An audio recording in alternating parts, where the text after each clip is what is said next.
Hi friends, welcome to my channel Odia flavours by Madhu. आसतु आज आम सोमवार रे बिना पियाज रसुण रे आज आम बनइबा मुग डाली खिचड़ी। मुग डाली खिचड़ी बनइबा फास्ट आम कौन कर अरुआ चाउल आम देसी मुग डाली नहीं देसी मुग डाली नहीं देसी मुग डाली एवं नड़िया कोरा गोटे फाड़े नड़िया आम कर गोटे तेजपत्र गोटे अन्नपूर्ण पत्र आम नहीं देसी घी एति सामग्री आम नहीं आपको कौन करवा भल भाव धोई नवा मुग डाली की अरुआ चाउल को भल भाव परिष्कार करके 4 ରୁ 5 थर भल भाव धोइबा। आगे अरुआ चाउल धोईदेवा तापर मुग धोईकी भल भाव मिसेकी रखिदेबा। एबे कौन करबा गोटे प्रेसर बसईदेबा। प्रेसर आम गरम होगा पर से दबा देसी घी मुग डाली खिचड़ी आज आम बनइबा। एबे आम सब देसी जिनस आज बनइबा। देसी घी आम नहीं देसी घी को आम टिके गरम होगा छाड़ीदा। गरम होगा पर से पकेबा गोटे सुखिला लंका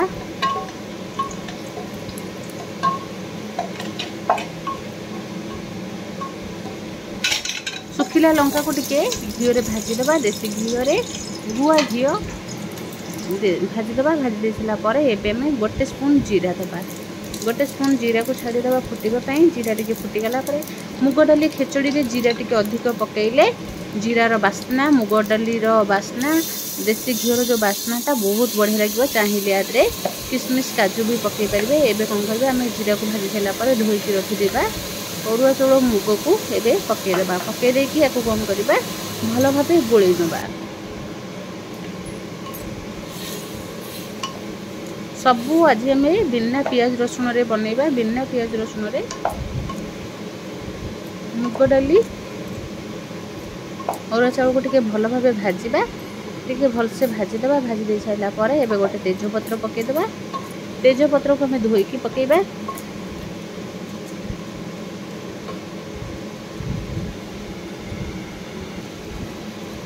एबे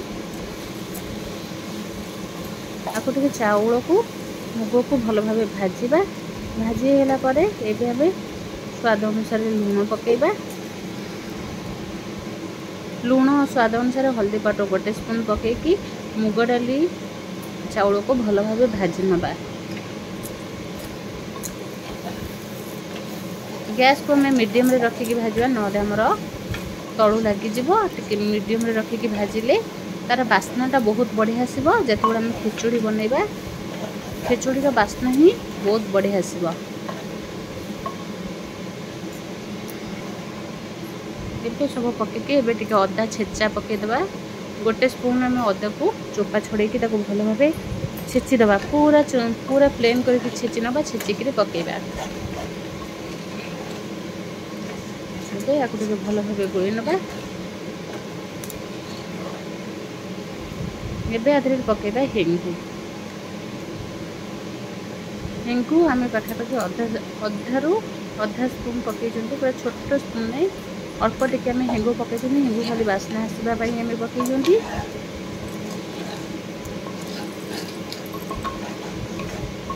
हेंगू सब पकईकि भल भाव गोलैकि टिके भाजवा। भाजीगला पर एबे कौन करवा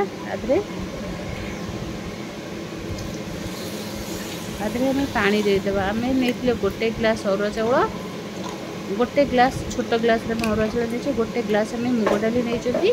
एबे आम देदेवा 4 ग्लास पाखापाखि आम पानी देदेवा। 4 ग्लास 3 ग्लास हाफ आम पानी देदेवा। पानी देकी आपको कौन करवा भल भाव गोली नवा। गोली नहीं सारा पर आपको कौन करवा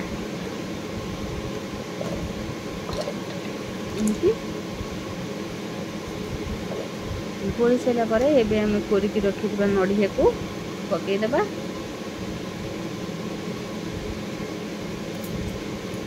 नड़िया कोरा पकई सारा पर भल भाव मिसईदेबा। मिसई दे सारा पर एबे कौन करबा आधे अन्नपूर्णा पत्र आम गोटे पकईदेबा। अन्नपूर्णा पत्र पकईले बहुत बढ़िया बास्ना आसो।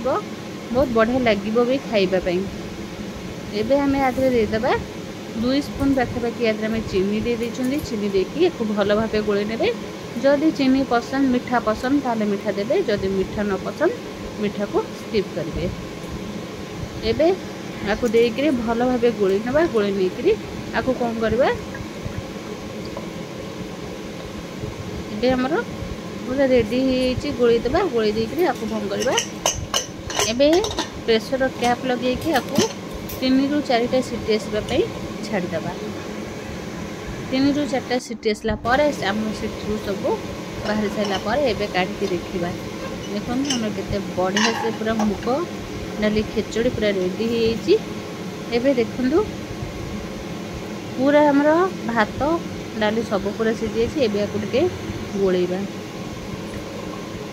देखंदु केते बढ़िया से पूरा गोटा गोटा हमरो मुग डाली चाउर खिचड़ी एबे एमती आकु के भलो भाबे गोळेइ देबा ठंडा करके जेते गोळेबे हमर भात बिल्कुल भी पेचा पेचा है माने सब बळे चेष्टा करिवे आमे गरम ठंडा जिन प्रेशर रे जेमते हम खिचड़ी बनने के जे कोन सोना ठंडा हेला पर काढिबे देखिबे भात पूरा गोटा गोटा रहबो बिल्कुल भी पेचा पेचा हबो ना एबे कोन करबे देखंतु हमर भात पूरा रेडी हे छै मुग डाली रो खिचड़ी भात भी पूरा गोटा गोटा रही छै बिल्कुल भी आरो भांगी नहीं एबे कोन करबे हम थाली रे आपको काढी दबा एबे हमें मुग डाली खिचड़ी बनैतले हमें खिचड़ी की थाली रे काढे की एबे हमें टेस्ट करबा केमती लागो छै एबे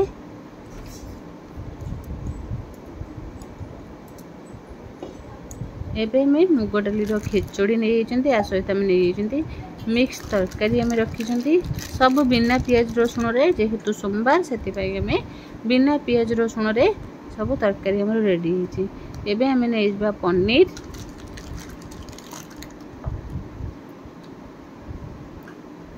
दे सिला पर एबे दबा छतु भी हमर बिना प्याज रसुन रे सब जिंस बिना प्याज रसुन रे घरे हम रेडी करछन एबे आलू टमाटर रो चकटा खाली आलू टमाटर धनिया पत्र कंचा लंका एति के हम नेछन ता सहित आंब आ एबे हम नै जंती दिटा मिठा दिटा हम गुलाब जामुन नेछन एबे देखो तो हमर थाली पूरा रेडी हेची जदि भल लागले लाइक शेयर कमेंट सब्सक्राइब निश्चय करिवे।